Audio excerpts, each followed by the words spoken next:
سلام خدمت همگی. امروز با شما هستم با نقد و بررسی جک J7 یا همون KMC J7 که البته اسمش تو بازارهای جهانی سئول هم بهش میگن A5. خب بخوایم از طراحی جلوی ماشین بدون معطلی صحبت کنیم. این جلو پنجره مشبک که خیلی ماشین رو قشنگ کرده و این چراغ‌های LED به هم پیوسته، کاپوتی که این خط عضلانی طور رو روش میزنن تا اون حس قدرت وقتی پشت فرمون میشینید رو حس کنید. خطوط بغل ماشین رو هم ببینید، بغل ماشین رو هم که نگاه بکنید خطوط شکسته زیادی توش نداره و طراحی به نسبت ساده ای داره بغلش و همینجور که میبینید عقب ماشین، قسمت عقب ماشین فست بک هستش و جعبه عقب با شیشه عقب یک تیکه بالا میره. از لحاظ طراحی و هم از لحاظ زیبایی ظاهری که این ماشین کار کردن روش، نمونهش که ماشین از تموم سدانه چینی به مراتب هم کشیده تره و هم پهن‌تر هستش. معمولا چینی ها توی سگمنت های سدانشون بیشتر ماشین های با طول و عرض کمتری بوده. خب جعبه ماشین یه کلید این زیر داره که میتونید از اینجا باز کنید یا از روی ریموت بزنید و باز کنید جعبه رو. جعبه عقب برقی هستش و به خاطر فستبک بودنش اینجا یه پرده کار شده که برداشتم که راحت ببینید و شما میتونید اینجا خیلی راحت صندلی ها رو که داره بزنید، صندلی ها خیلی راحت بخوابه و شما میتونید فضای بار زیادی داشته باشید. میزان باز شدن جعبه هم که توی مانیتور قابل تنظیمه. دو تا دکمه هم داره اینجا که این برای سری بسته شدن جعبه است و این حالت اتوماتیک که وقتی میزنید به چشمک زن میشه و وقتی دور میشید از ماشین اتوماتیک بسته میشه. ولی کیک سنسور یا همون سنسور پا اینا رو نداره این ماشین. و این لاستیکا رو گفتم که اگه عوض بکنید سواری این ماشین بازم به مراتب بهتر میشه، چون فاق 45 خیلی کمه و لاستیکای ایرانی برای فاقای پایین خیلی کوبش ایجاد میکنن، هرچند توی این ماشین ما اصلا کوبشی رو حس نمیکنیم. اینجا که میبینید فقط یه دونه برای کیلس هستش، دکمه کیلس، و اونور نداره. خب به طراحی داخل ماشین برسیم که اینجا پلاستیک خشکه، اینجا این مخمل کار شده، اینجا چرمه، اینجا هم که خشکه، اینجا هم که چرم کار شده، دستگیره که بی کیفیت نیستش و لقی چیزی نداره، حس خوبی میده. بلنگوهای توییترایی که اینجا کار شده. یه نکته در رابطه با سیستم صوتی این ماشین بگم، سیستم صوتیش بیس خیلی فراتر از انتظار داره. نمیدونم چطوری حالا اینو کار کردن، ولی از این بلنگوهای فابریک خودش بیس و شفافیت خوبی میتونید از ماشین بگیرید. حالا باز تست میکنم سیستم صوتیشو. خب از صندلی ماشین شروع کنم. این ماشین توی کاتالوگ نوشته که چرم طبیعی هستش صندلی‌ها و اگه این از بوی داخل ماشینم میشه اینو حدس زد و اگه این حقیقت داشته باشه و اینا چرم طبیعی باشن، فکر کنم تنها چینی هستش که چرم طبیعی کار شده. یه نکته ریز که توی این ماشین خیلی توجه شده، نگاه کنید، صندلی از اینجا ترک میخوره در اثر مرور و استفاده. اینجا اومده مخمل پارچه کار کرده که این ترک خوردگی چرم رو حذف کنه و این یعنی فکر کردن به اون چیزی که مشتری لازم داره و خیلی خوبه.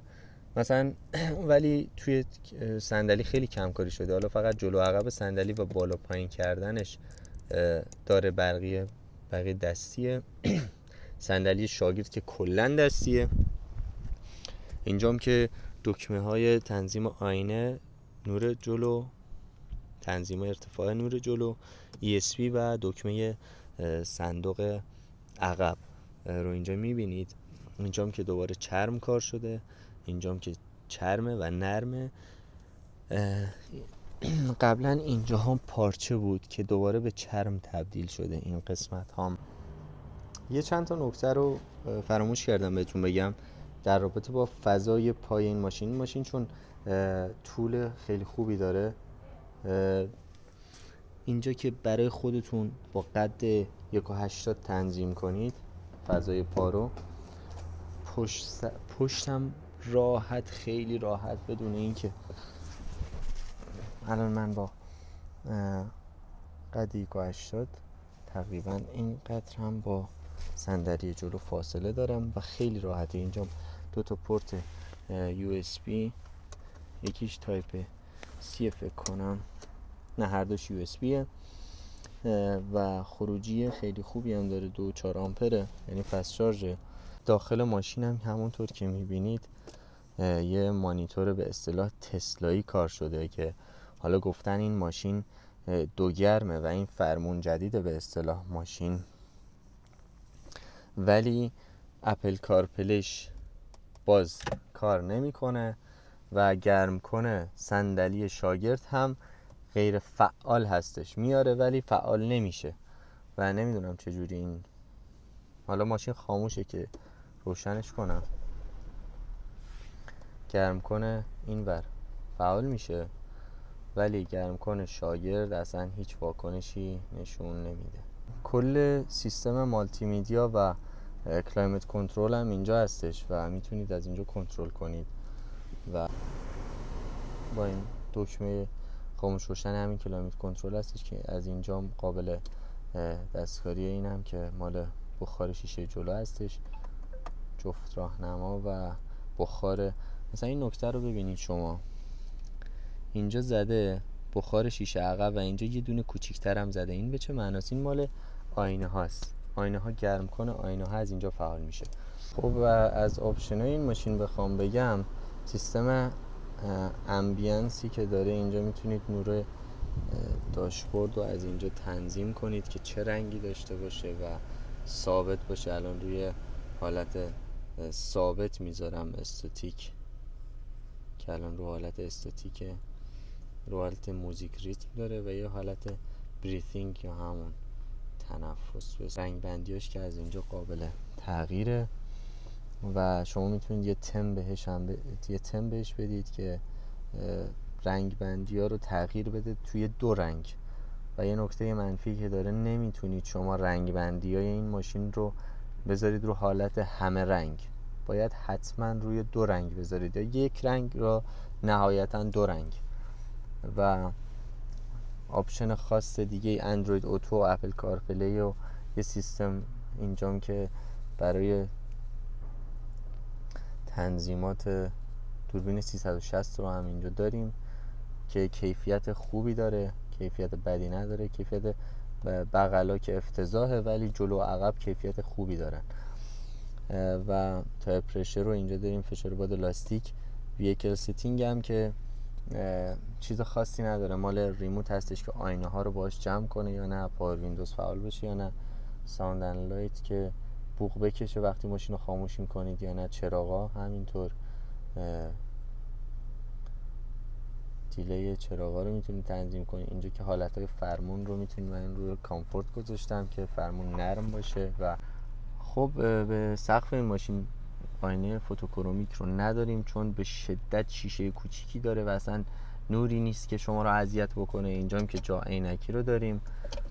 نور چراغا، یه نکته منفی که داره، اینجا چراغ نداره و شبا این دکمه ها رو شما گم میکنید، ولی چراغ خیلی خوشگلی داره، شبیه تیو 8 پرو مکسه. اینجا که میتونید سقف پانورامیک ماشین رو ببینید. ماشین شیشه ایربگ هستش، ایربگ های بغل ستون رو هم میبینید. سانروف بزرگی هم داره و این هم کیفیت ماشین چینی. ولی یه نکته خوبی که داره اینجا، شما آینه رو با چراغ دارید، هم برای شاگرد هم برای راننده. نکته خاص دیگه ای نداره داخله و آپشنی چیزی نداره، فقط گرم کن و کیلس و این سردنده الان من اینو امتحان کنم براتون. این ماشین رو میذارم روی حالت N، اصلا رو N میذارم، اینجا دیگه نشون داده بشه. آره رو حالت N هستش. ترمز پارکم که فعاله. الان جعبه رو میزنم که ببینید کار نمیکنه. شما چه نگه دارید چه بزنید کار نمیکنه و حتما باید ماشین توی حالت پی بذارید که الان من توی پی بذارم. تو وقتی که روی پی میذارید فعال میشه. این هم که فضای صندوق عقب. برای بستن صندوق عقب هم این دکمه رو که نگه دارید، صندوق باید کامل نگه دارید تا بسته بشه. پایین داشبوردم چون شیفت بای وایر هستش یا دسته دنده الکتریکی هستش، اینجا که خالی هستش، اینجا میتونید ببینید یه پورت USB، یه پورت شارژ بازم و یه خروجی فندک 12 ولت 120 وات هم اینجا هستش. خب حالا نکته منفیش چی هستش؟ نکته منفی اینه که بعد از هر 100 کیلومتر یا 150 کیلومتر اتوماتیک یه حالت اسپورت توی این ماشین نشون داده میشه که همه اینا به یکی تبدیل میشه و یک تیکه میشه.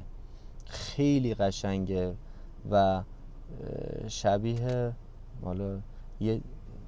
ماشین سوپر اسپورت میشه، ولی متاسفانه فقط 3 ثانیه میمونه و باز دوباره این تریپ رست میشه و دوباره به این حالت نرمال برمیگرده.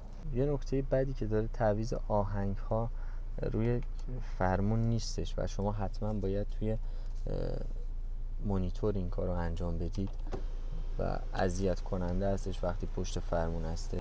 حالا من یه موزیک پلی کردم، شما اصلا هیچ دسترسی به ولوم ندارید و حتما باید از رو فرمون این کار رو انجام بدید و این یه نکته منفی هستش. حالا یه تست صدا بگیرم از ماشین که شما ببینید کیفیت صدا رو و حتما هم باید یه دونه اضافه بکنید، چون اگه بگیرید آهنگ عوض میشه. حالا باز از رو مانیتور میتونید اینجوری اضافه بکنید.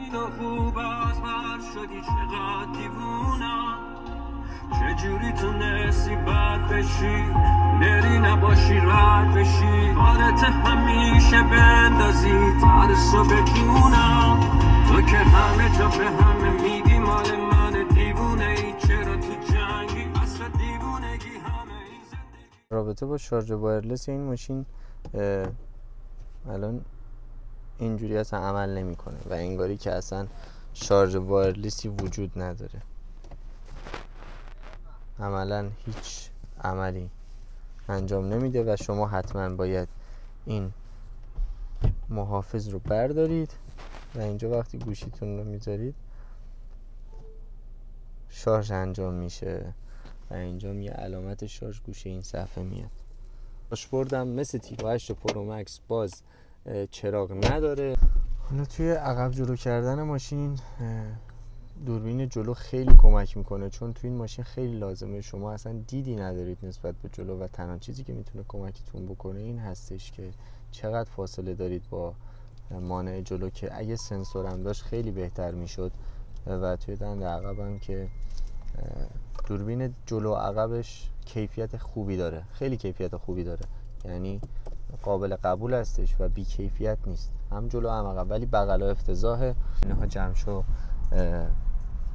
برقی هستش که اینجا اصلا هیچ راهنمایی نذاشته که شما میتونید از اینجا اینجا این حالت در بیارید، میتونید آینه ها رو جمع کنید و نشونه روی این قسمت نیستش و شما خودتون باید اینو بدونید یا از ماشین قبلیتون یا کشفش کنید. جای کنترلی روی درها، این مالش تمام شیشه ها اتوماتیک رو داره که اتوماتیک بالا پایین بشه از اینجا کنترلش. روی درام همینطور کیفیت بدی نداره و قابل قبوله. دریچه هایی که وقتی در رابطه با این دریچه های نکته رو بگم، وقتی که شما دریچه ها رو روی این حالت بذارید بسته میشه و اینطوری باز میشه. فنی این ماشین بخوام بگم مثل همه چینی ها گیربکس توی سربالای گیربکس خنگی داره متاسفانه و 1:2 یا همون معکوس کشیدن 2:1 افتضاحه. یعنی شما چنان تقه‌ای تقه که نه تکونی به شما میده که کلاج دنده یکو درگیر میکنه که تو ذوقتون میزنه و این با آپدیت نرم افزاری گیربکس فکر کنم تا حد زیادی درست بشه و اگه روی اینو کار بکنن که خیلی عالی میشه. و همینطور که میبینید الان سرازیری بود، ماشین دنده نداد. اگه گیربکس ایتی بود و ماشینای کره‌ای بود دنده میداد، ولی دنده نداد. توی سرازیری ماشینای 2 کلاجه خیلی نکته خوبی که دارن اینه که ماشین رو نگه میداره براتون، ولی گیربکس ایتی اون نگه دارندگی که 2 کلاجه ها دارن رو ندارن. میبینید اصلا دور موتور 2000 شما کامل 1.9 1.8 1.9 قدرت کامل توربوشارژ رو زیر پاتون حس میکنید و خیلی نکته مثبتیه. خب مدل ماشینم تست بکنم براتون که توی دور حالا بیشتر ببینید که معکوس میکشه، به محض اینکه روی مود اسپورت میذارم و این اکو رو اسپورت یه معکوس کشید و حساسیت پدال گازش خیلی بهتر میشه. یعنی واقعا حساسیت پدال گاز خیلی عوض میشه و خیلی خوبه که ماشین چینی معمولا تو این حالتهای رانندگی ضعف دارن، ولی این ماشین تو حالت اسپورتش خیلی خوب عمل میکنه و من دوستش دارم.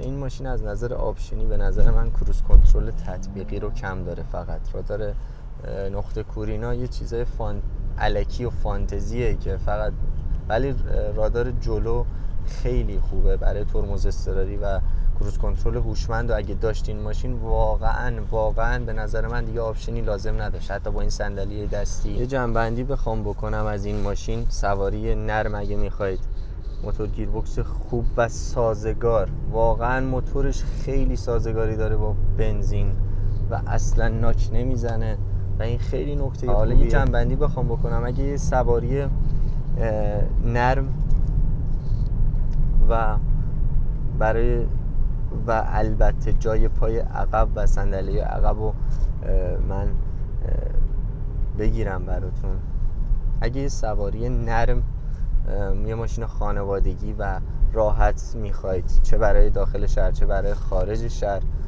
واقعا ماشین خوبیه، سازگاری خوبی داره فنیش با بنزین ایران موتورش، گیربکسش هم که یه مقدار خنگ میزنه و این دیگه توی تمام چینی ها هستش و مختص به این ماشین نیست، ولی باز عملکرد خوبی و قابل قبولی داره، مصرف سوخت خیلی خوبی داره و 112. ببینید این چیزایی که توی کاتالوگ یا اعلام میکنن اصلا هیچ ماشینی با اینا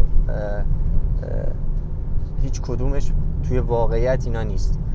این ماشین تقریبا مصرف سوختش برابر با 112 هستش توی داخل شهر. خارج شهر حالا تست نکردم ولی احتمالاً به زیر 10 برسه، 9 8.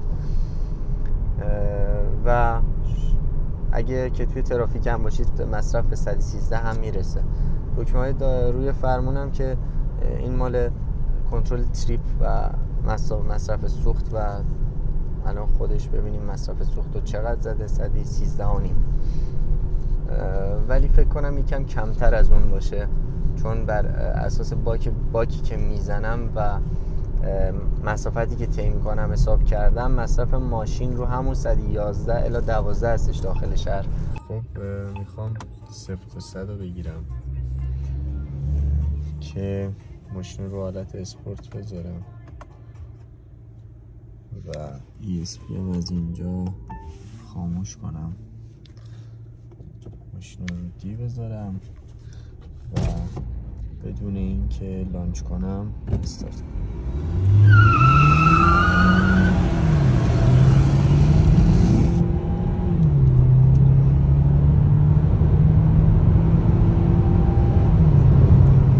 شیب موافق بود، حالا مخالف این جدم با شیب مخالف دوتا یکی دیگه 0 تا 100 میگیرم که در مجموع 2 تا 0 تا 100 بشه.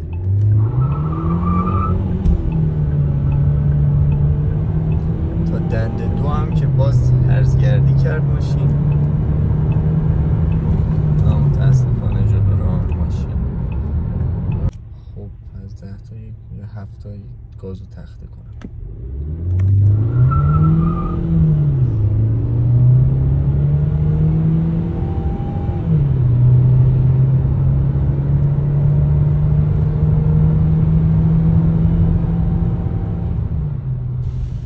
نکته در رابطه با این تنظیمات برفاکن این ماشین بگم. روی دست راهنما نور رو من بندازم شما ببینید اهرم‌های کم و زیاد کردن هستش ولی عملا کار نمیکنه. تا چه وقت ویکل سیتینگ و از اینجا اینتلیجنت وایپر رو خاموش کنید.